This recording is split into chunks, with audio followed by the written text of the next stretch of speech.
The care economy is the vast ecosystem where families, employers, and institutions come together to support the young, the old, and the sick.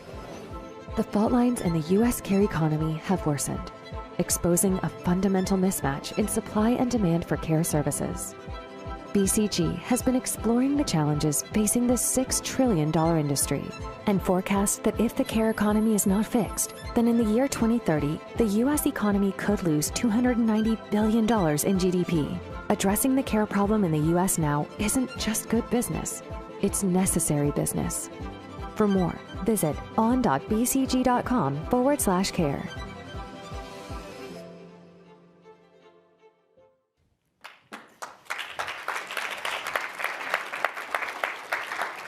Hello, everybody. I'm Elizabeth Vargas. I'm a journalist and author, and I'm very excited to be joined today by Sharon Marcil, who is head of BCG's North America region, guiding more than 9,000 employees. It is BCG who just played that video we were just watching about the care economy, which is huge.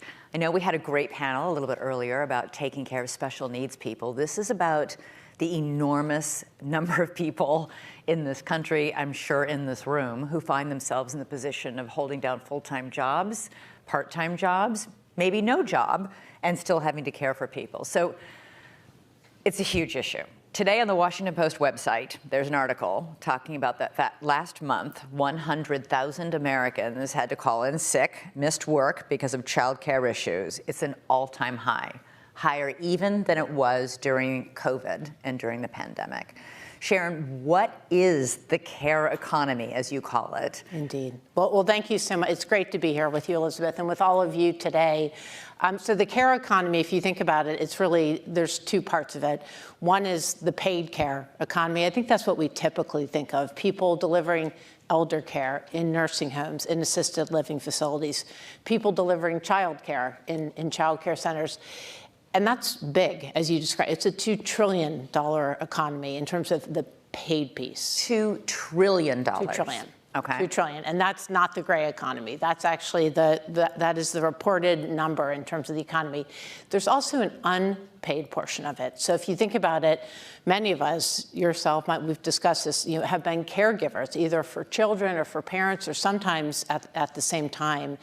That is another, if you value that work, which we value that work, that's another $4 trillion.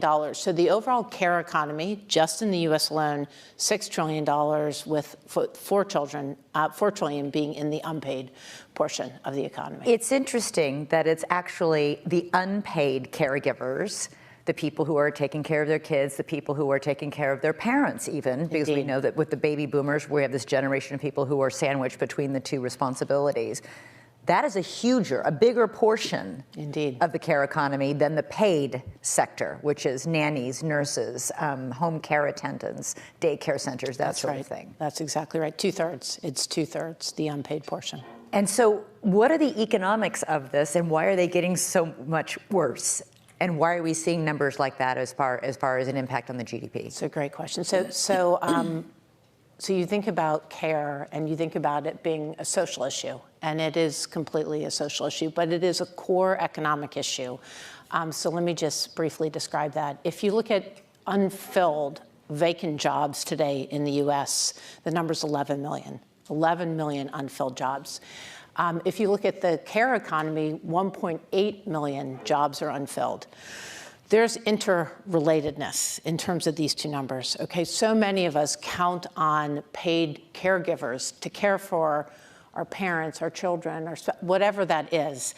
And so when you don't have enough people in the care economy, you don't have people to, there's you can't delegate. You can't delegate. You can't delegate. And so let me just frame that up in terms of supply and demand. So if you look at the supply side, I'll quote one statistic. Since COVID, 1/3 of child care facilities have either had to shut down or have had to cut their care by 50% or more because they can't find enough qualified workers.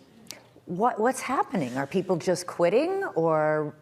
Well, much has been said about the Great Resignation, Elizabeth, but the truth is the wages are low. It's typically thought of as women's work, so only appealing to the segment of the economy. Another core reason is many of these people actually have to take care of their own children. So the combination of all those factors means that the supply is constrained and it's relatively low. And on the demand side, it's increasing. So if you think about the baby boom generation and the aging of that generation, and more people living to be 80, 90, which is a great thing. Mm-hmm. But in that age sector, they often need care. So there's a demand issue, there's increasing demand, and there's a supply issue, which is constrained supply. Yeah, we were talking about that because you have two now grown children who've just left the nest. That's right. And the nest has been repopulated by your 90-year-old dad. That's right. I'm a single mom with two teenage boys, two parents in their 80s, one of whom is having some problems with dementia. Yeah. So it requires a great deal of care. And this statistic, an average employee working full-time spends an average of 30 hours a week caregiving. That's astonishing. It's incredible. It's incredible. That's right. That's what our research, we've done research over many years, but our most recent study, which is on our website being released today, of 12,000 respondents actually has that data in it, which is 56% of employed people in the job market are also caregivers, and the median number of hours of care they deliver is 30 hours a week. It's incredible. You do have a huge report out today, which everybody can read if they would like. It's called, you can go to on.bcg.com/care. But talk about what the economics are that you discover in this report. What is it costing us to have the dwindling supply of caregivers, and the demand is at least constant or growing? Yes. It's never going to shrink. Yes. We forecast that in 2030, the cost to the U.S. economy will be $290 billion. So there's a cost today in terms of jobs that aren't filled, and then also people who can't get back in the workforce. Cost today, you fast forward, there's going to be a $290 billion gap. And to dimensionalize that, Elizabeth, that's actually the economy of the state of Connecticut. It's big. That's how much money we're going to lose because of lost work, unfilled positions, or people who have to resign because somebody's got to take care of the kids or somebody's got to be home with mom or dad. That's exactly right. And I can't find anybody who'll do it. That's right. That's extraordinary. That's right. Okay, so the other statistic that I was struck by from your report, for every 10 unfilled care positions, one full-time worker must give up his or her job. That's right. So there's actual data. That's right. For what this is translating to in terms of lost workforce. That's right. And we've done research for everyone who loses paid care. They lose it because their daycare center shuts down or it no longer becomes affordable. 1 in 10 employees actually have to just fully remove themselves from the workforce. Even though they might not want to, even though they might need that job, as most people do. Absolutely, absolutely. And we have both the quantitative research and then a set of very compelling stories of people who've had to make these hard decisions to leave jobs that they love and that actually are contributing to them and to their families and to the economy, but they've had to leave. They just were presented with no other choice. And 80% of those workers who have to drop out of the workforce because of the care economy and being unable to find people to care for women. 80% of those who drop out of the workforce So it's disproportionately on our shoulders. Yes, it is. Indeed. Okay, let's get to what can be done about all this, because we have the private sector and we have the public sector. Yes. And let's start with the private sector. Okay. Because in many ways, that's the easier solution. Yeah, I think in some ways it is. So look, at BCG, we have a great culture. We believe in providing care benefits. You have a great maternity leave policy. And you know what, Elizabeth? It's good business. The truth is, it's good business. So I've benefited taking care of my father, taking care of my two girls, and we have many employees. 56% of our employees in North America have at some point, benefited from these policies. And it's good business because it actually drives retention. So it's not just about recruitment, it drives retention. It actually encourages recruitment and loyalty. it actually drives loyalty as well. So there's a good reason, other than altruism, for the private sector to do it. So, but why haven't more companies followed that sign? I did a primetime special for ABC News 16 years ago after the birth of my youngest child about working mothers, and we interviewed experts who said exactly what you just said, which is that by giving mothers, especially working moms, generous leave policies, flexible work schedules, all these kinds, they are rewarded 10 times. Yes, like it's paid back in dividends with employee, hard work, loyalty. It's incredible, and that's been true and common knowledge for 15 years. It's been true for 15 years. There has been progress. Actually, you saw kind of a big spike during COVID of companies offering both maternity leave and paternity leave and family leave, but that's coming down now. You see that number coming down. So you say, why? I think the economics aren't understood. And that's one role that BCG can play. Not only can we do the research and the economic research, but we can help to amplify it and talk about it. And we serve Fortune 200 clients. We serve the public sector. We can show up in those places and really share our thinking and our research to help advance this agenda. But you asked me what the private sector can do. We learned about hybrid during COVID. Pre-COVID, I barely worked from home. I was at the client site, I was in the office. We learned during COVID, wow, we can be pretty productive at home as well. And so I think hybrid work and allowing your employees flexibility to work both in the and outside of the office is thing one. Paid leave, I think is thing two. I think thing three is having some sort of option to actually fund, care. So thinking about childcare, on-site childcare, or some sort of benefit in terms of childcare. And then the last thing you can do is I think you can encourage your public sector leaders to lean in on this. Okay, you walked right into the public sector.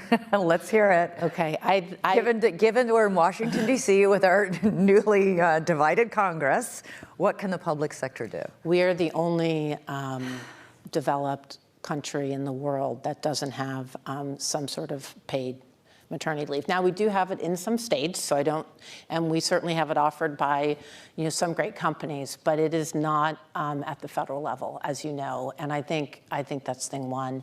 I think thing two is and it's complicated, but helping to support higher wages. If you look at the wages, it's hard work. You know this. It's hard work to take care of elderly people. And the wages, while mostly often higher than minimum wage, aren't that much higher than minimum wage. You told me it could be only like $2 or $3 more than minimum wage. That's right. These are the people we're hoping will keep my father from burning the house down. That's right. Or, making sure he takes that medication when he's supposed to. Those are critical, important jobs. Critically important, high skilled, and if you compare it to the retail sector or to the hotel sector, sometimes those jobs are more attractive than care. We've been hearing, though, that that's what we need to do as a country for a long time. What's your optimism level that will in fact happen? I'm optimistic. I think in some ways it's not that hard. In terms of moving the needle, and I'll talk about the private sector versus the public sector. I think when the economics and the loyalty benefits and actually the cost are better understood, I think we can help companies to move the needle. I think there's real opportunity there, and they're going to have to. I mean, the talented workforce is going to be constrained. We're not replacing ourselves in terms of the number of children we're having. And so I think companies, to attract and retain the best people, are going to have to get better. I think when they understand the return on investment, even better, more quantified, I think we'll get there. There was a real hope for a while there, pre-pandemic, that the private sector was going to lead by example when it came to the public sector, that we were seeing an increase in the number of companies providing paid leave. Yes. Why is that going down? Is that because of the economic constraints right now? Is that because of the gig economy where more and more people are employed sort of in part-time jobs without benefits? Like, what's the reason behind this? And because it's the wrong way. we're trending the wrong way. It's the wrong way. You know, I get a sense when I talk to various CEOs, they're trying to figure how things are going to play out in terms of the economy and in terms of the workforce. What percent are going to be hybrid? What percent are going to be fully remote? I think they're trying, in many sectors that have been disrupted by inflation and by supply chain issues, they're trying to figure out what they're doing next. And so I think there's an inflection point, and we've gone, Elizabeth, a bit backwards, but I think there's a real opportunity to go for it. I really do. I really firmly believe that. Well, you've got your work cut out for you. You've got to convince everybody out there that this is in their best interests. We're on it. Right. Yeah. Sharon Marcil, thank you so much for talking about the care. Wonderful. Once again, you can see the BCG report. Go to the BCG website and read it all there. It's really important. It affects probably every single person in this room. So thank you so much. Thank you.